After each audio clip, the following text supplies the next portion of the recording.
If your accountant has ever told you to cut back on professional development or slash your teacher appreciation budget or your staff development budget just so you could stay afloat, or has told you, hey, you probably can't go invest in that program, please listen. The problem is not that you're spending too much money on your people or yourself or your investment or your support system. It's that your school has invisible money leaks that are draining your profit, leaks that no spreadsheet will ever catch or accountant. So I created the 6 money leaks of schools that show you the 6 core areas that schools lose money every single month without realizing it. If you close even one of them, your profits will start to soar without sacrificing your team. Go get it now and stop blaming the things that are actually building your school.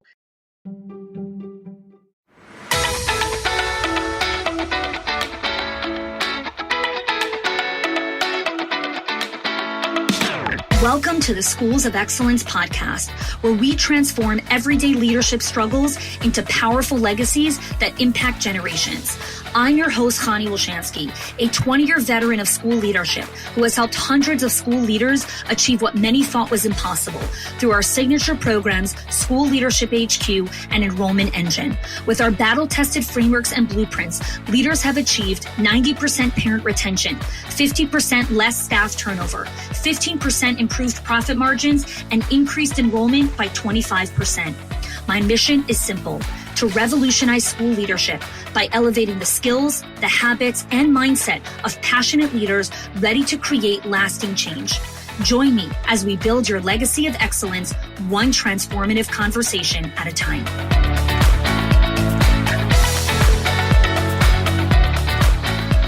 Welcome back to another episode of the Schools of Excellence podcast. Today's episode is all about the difference between anchors and enhancers. So let me explain to you the difference and why this is so critical for the new school year.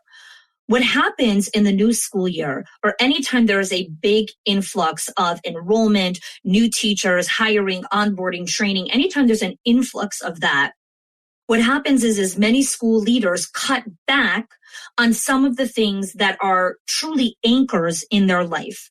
What is an anchor? Well, an anchor in its definition, right, is something, it's used in the terminology with boats and ships, where it anchors the ship to the dock so that the ship won't, go back into the sea. And so when I think of an anchor, in the terms of school leadership, it's in the context of what are the activities that when I do these 2 or 3 things every single day, it anchors me, it grounds me. And then when I don't do them, I become overwhelmed, anxious, chaotic, nervous, frustrated, angry, resentful, all the things. What happens is in these high influx seasons, where school leaders are strapped for time, is they immediately look at, okay, what's not a burning fire? And so exercise becomes something that you stop doing, or eating healthy, or drinking water, or meditating, or any of these things that on a regular day you would do, but then in the beginning of the school year, you're like, I'm going to get back to that when it quiets down, right? And I know that at least a bunch of you, when you hear me say that, are laughing because you're like, oh yeah, I've been there, done that, right? And we've all been there, done that at certain points. The reason I'm talking about this now is because I want to invite you to explore what are your anchors that even in the beginning of the school year, even when all of the things are going on, these are the things you're not letting go of. And I need to explain to you the difference between an anchor versus an enhancer. The anchors are the things that you do no matter what's going on in your life. And how are you going to be aware of your anchors? Well, you can look at your behavior, okay?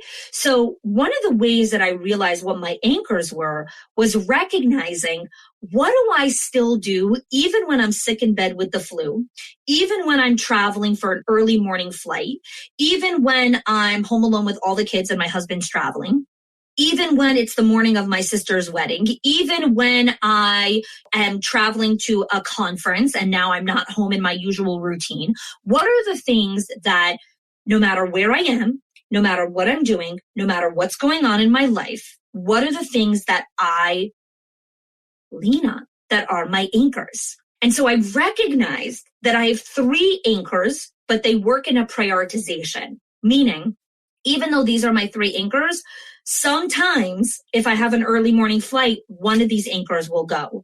Or if I'm sick with the flu, then one of these things will go. But there's one anchor that I recognize that no matter what was happening in my life, this happened every single day.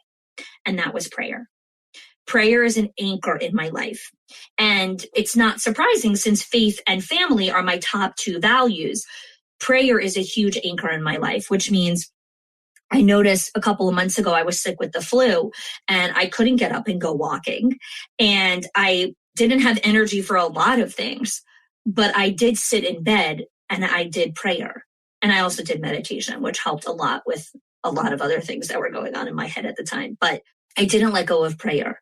However, on an early morning flight that I did a couple of weeks ago, I didn't have time to exercise because my flight was at 8 o'clock in the morning and I had to get to the airport. I did not have a chance to meditate that morning. I ended up meditating much later in the day when I usually use that as an anchor in the morning.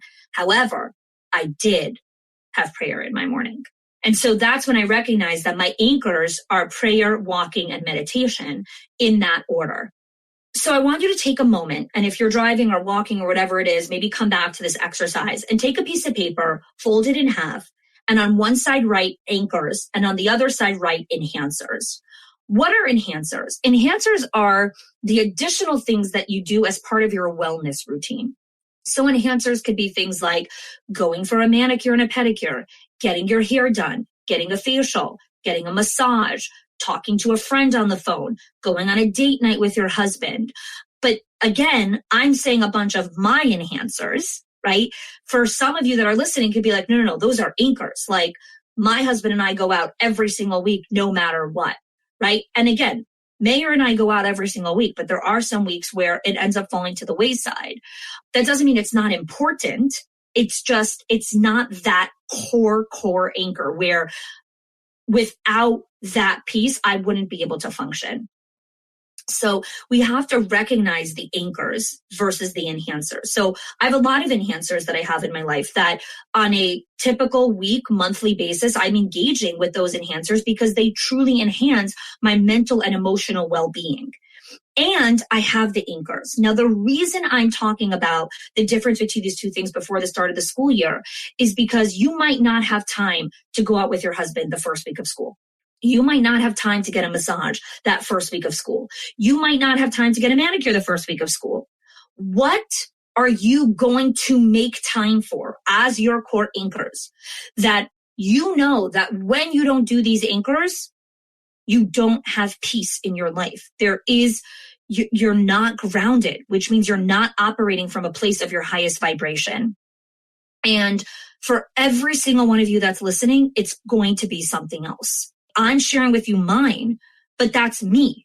You're you. You know what you need. If you pause and get quiet and listen to your body and mind will tell you what you need as an anchor in your life. And when you start stepping into the busy season of the school year, holding on to that anchor will be a lifeline to ensure that survival doesn't become a habit. Because what happens is when you let go of the anchors and then you don't do the enhancers for such a long time, survival becomes a habit. Now it's just like we're still in survival mode. And we have members that are in survival for way longer than they need to be because survival becomes a habit. And my team and I constantly connect with them of like saying, hey, what are your anchors? Let's recalibrate them. Let's get you back into these so we can get you out of survival. And it takes a lot of mindset shift. And so the anchors are there so that when it's time to pull back, the journey up isn't as hard and arduous. I'll give you another interesting example that happened. So we live in Florida, for those of you that are new to the podcast, and we have a pool in our backyard, which we're very, very grateful for, especially in the Florida heat. Now, there was a particular rainy week, a couple of rainy weeks actually, and my husband usually changes the pool filter every single week. And he has like his routine that he does with the pool, and there was a lot going on, and he didn't do the routine. And then as we were trying to the pool got green and it looked like the sawgrass, like the swamp where alligators are. And it was horrible. And as he was trying to get the pool back to its right color and shock the pool and get the salt in, and it took us 10 days to get the pool back to where it needed to be, as opposed to 10-minute routine, right? So usually every single week, it's 10 minutes. He filters out the pool filter, cleans the top of the thing, puts in salt, boom, the pool's ready. 10 minutes. But because he missed that anchor in the pool, what the pool needed to be successful, it took 10 days to get the pool back. And so what you need to recognize when it comes to anchors is that when you don't do them, your body, mind, and spirit move so far away from the dock.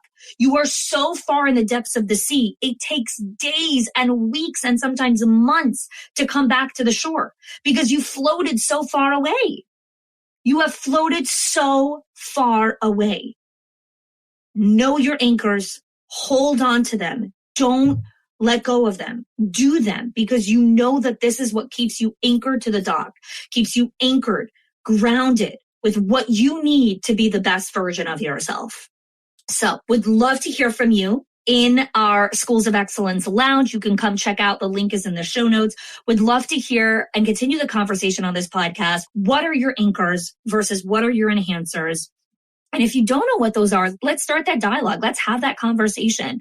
Let's talk about what are your anchors. Let's get some ideas, share with each other in the group so that we can really start to help one another recognize what we need to be successful, and that the outside world and the outside forces and the beginning of the school year are not going to pull us down because the anchors are there to protect us.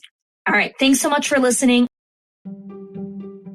We had a client that we worked with, and she was really struggling with profitability. She kept raising tuition. She actually did 3 tuition increases within a 15-month cycle, and she still could not catch up. So I helped her work with our 6 money leaks in schools, and she only used 3 of the 6 money leaks and cut her expenses by 50%. 50. She did not fire anyone. She did not slash any of her programs, and she did not work more hours. Again, the 6 money leaks are not hacks or spreadsheets. These are patterns. They are small decisions that feel so normal that your school does, but they quietly drain your school's profit. So if you've ever wondered why you're working so hard, but still not seeing the return, this is your first step to clarity. Click the link in the show notes and find out what it's actually costing you.